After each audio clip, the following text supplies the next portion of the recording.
At first sight, Photoshop can be a very daunting application, but after you get used to using it and really get in the flow of it, you will probably find that Photoshop becomes an essential part of your workflow.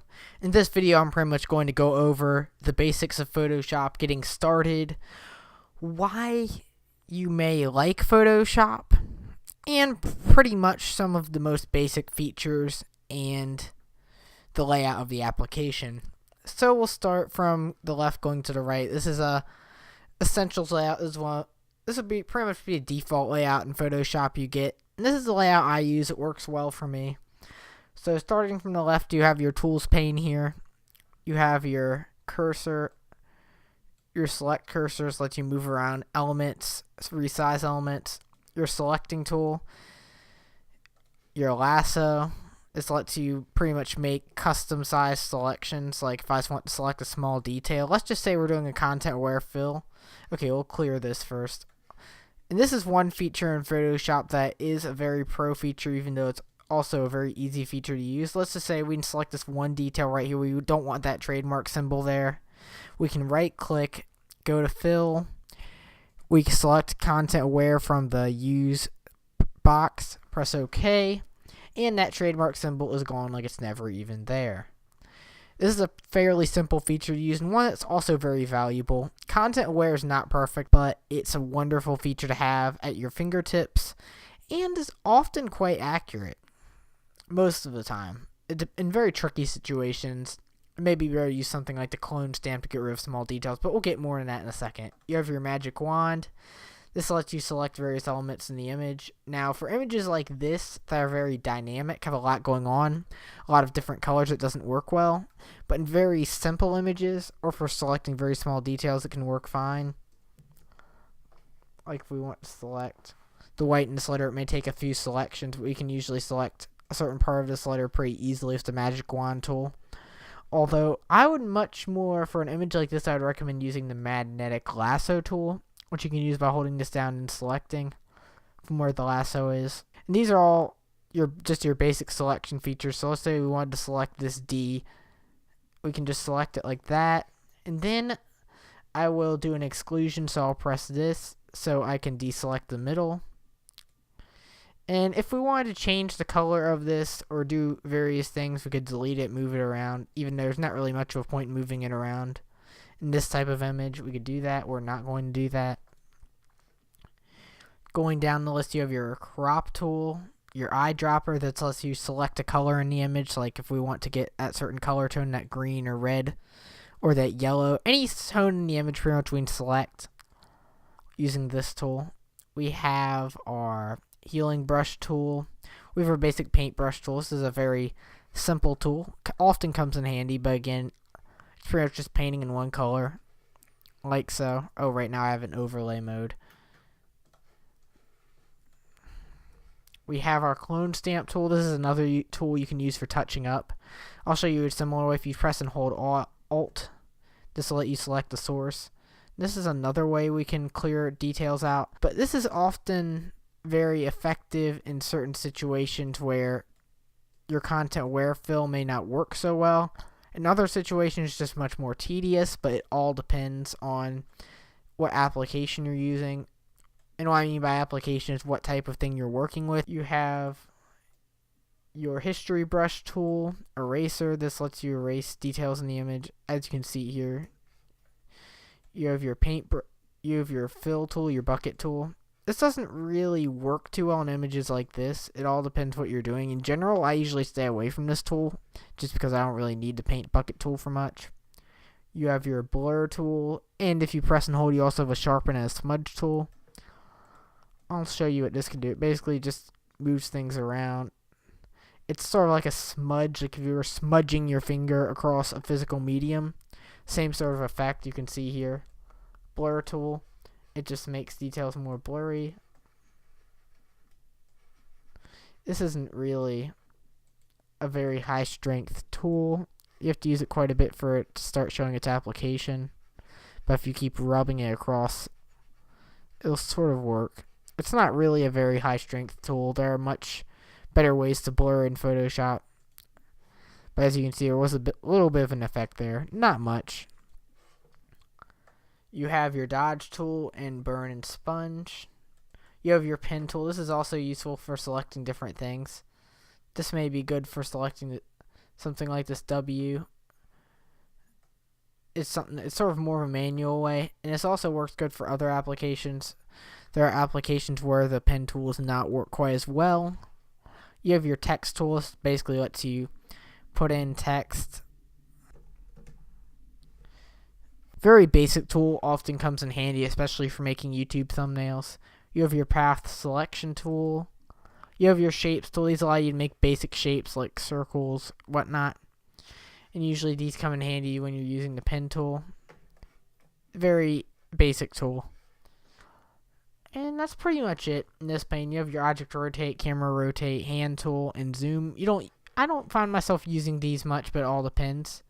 This is nice for zooming in and out. You can just glide it across like so. Not really much to it. Coming to the side here, you have your mini bridge. This lets you basically see different directories, browse files right in Photoshop. You have your history tool. You can use this for undoing certain effects. I'll get more of that in a few minutes. You have your brush presets and other brush adjustment tools. You have your navigator, your histogram, and some basic image info. Over here, this is sort of a type tool. This lets you customize your fonts more. So let's just say we're doing test. This allows us to change the spacing of the font. So let's just say I wanted to add more space between the characters. Sometimes this is good for various different effects. So we'll delete that. And paragraph just goes hand in hand with the type tool. Now, one other thing I forgot to mention, you have your color swatch tools. The color you see right here, that's highlighted in the on top of the other is the foreground color. The other is the background color. You can switch between them using the little switch button right here. This is your color picker. It allows you to pick various different colors for the brush. You can slide it across here. Select all sorts of different shades. And that's about it going over the tools. Now I'm going to show you a few applications where you can really use Photoshop and take full advantage of its tool set. You have an image right here. This is a pretty good, well-exposed image, but there are a number of things Photoshop will allow us to do this image, modifications we can make. I'm going to start out showing you making this image black and white. Photoshop is a wonderful black and white tool set. Of course, there are many other applications that will let you do this, and basically you can adjust the shades of various different colors to add to the effect. You can see I can take out reds. This makes the image some parts of the image a little more dark. You can change various colors, your yellows, greens, blues, etc. If I wanted to make the jeans more defined, or various other parts of the image more defined than others, this tool is very good for that. And you really notice this with black and white. You can also add a tint, so maybe this gives it a little bit of an older feeling, this image, which may be nice depending on the situation. It definitely makes this image feel a little older, I would say. I don't know about anyone else. A more defined image, maybe a little more serious, depending how you view it. You can also do things as simple as adjusting hue and saturation. Maybe you want to give this image a little bit of a different tint, which can be nice. It gives it a little bit of a retro effect, as you can see here. Colorize, etc. I actually quite like how this looks. I might end up saving this image. A few other effects you can see here in the layers pane. If you go down to the bottom, you have this little tool right here. This allows you to add special types of layers. Pretty much, they let you modify it in real time. Various things like your brightness, contrast, exposure, curves, levels, hue and saturation. These are all real-time layers, so you can make modifications to them without hurting the image itself. The curves basically lets you amplify. And this is also good for really achieving different looks. It lets you change the intensities of various parts of the colors. So you have your red, your greens. I can bump up the greens, bump down the greens. As you can see, these are very dramatic how I'm doing it. I wouldn't normally edit that dramatically, of course. So we could bump down to greens. I think this image can use it. Blues, I can bring in some blues, take out blues. This is a pretty simple set of tools, but these are all can come in handy. I'll take my levels. I can chop off part of the image. I can chop off another part. And it all depending on what types of effects you are going for, these can all come in handy. Okay, so I'll go to my last image. This is an image I took actually tonight as I was coming up with new cover photo ideas for our Facebook page. By the way, if you haven't checked it out, there's a link in the description if you want to like our Facebook page or whatnot. But this photo has a few defects, nothing really too major, but I figured this would be a good opportunity to show you editing in Photoshop and where it might really come in handy. So I'll zoom into 100% here. You can see my face. I'll zoom in a little farther so you can really see the defects. And this is what they do a lot of times. What I'm doing is very basic editing. I'm taking out little minor defects on my face, maybe to slightly improve the image. I did a little bit of this earlier before I was recording. Actually, when I was working with these images, this is one of many. So let's just say I'll lasso those two there, and this is where your content aware fill really comes into play. So you go right click, then fill your contents, use content aware, and press OK. This is a very simple fix. As you can see, it's like those spots were never even there. This has many good applications, especially for getting rid of acne spots or any other unwanted details. Now get into a situation where the clone brush may come in a little more handy, so I'll zoom out, go about to 100. As you can see, I have some hair follicles sticking up on my head. I'm just going to use the clone brush. In this situation, I would say the clone brush probably works the best. I'll select Alt, and I can easily smooth out that hair, get rid of those excess hair particles sticking out, change my hairline around a little. And using the background around it, it's fairly simple to do. I can even out my hair right here. I can actually just get rid of a little bit of that, trim that hair down a little. The effect is somewhat noticeable if you're really looking, but it all depends how well you do this. This is just a very quick cut effect, so I'm not really taking much time into perfecting it. It won't really be noticeable, but again, if you want to perfect it, you can spend lots and lots of time perfecting this. I'm just going to get rid of some of those fuzzies coming out right there. Make my hair look a little more organized. Get rid of a little hair sticking out right here. Maybe I'll just get rid of this whole little bit right there. And it's really good for like really finalizing an image, getting rid of little imperfections, impurities in the image. You can really do a lot with Photoshop. As you may have seen in this video, you can do quite a bit. And it really allows you to manipulate an image. That's what Photoshop is all about. Change little small details. You can make changes to the color. There's all sorts of things you can do in Photoshop.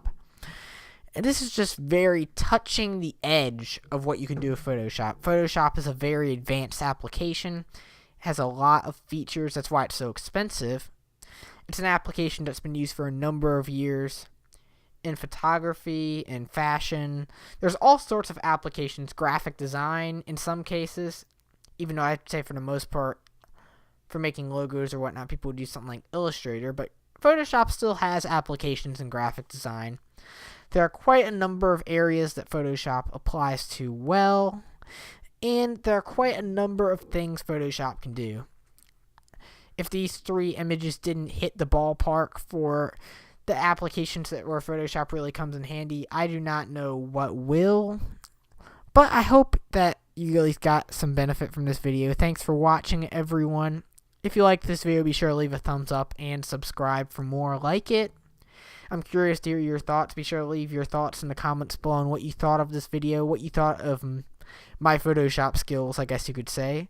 And if you would like to see any more videos like this in the future, as I mentioned earlier, we do have a Facebook page. You can like it, facebook.com/FancyShowTech. On our Facebook page, you can see our latest updates, what we post about our content, and about other things. We may ask for viewer feedback on here, like I was asking tonight of the recording. I was asking for various cover photo suggestions. I asked people to like various different photos that they liked most for the cover photo. I'm in the process of unifying the social brands for Fancy Show Tech, and I really was looking for cover photo suggestions. If you want to be a part of the decision-making process, if you want to know the latest and greatest about what's going on with Fancy Show Tech, be sure to like our Facebook page. Again, the URL is facebook.com/Fancy Show Tech. And yeah, that's about all I have to say. I hope all of you have a good one, and I'll leave you with this photo. Peace out, guys.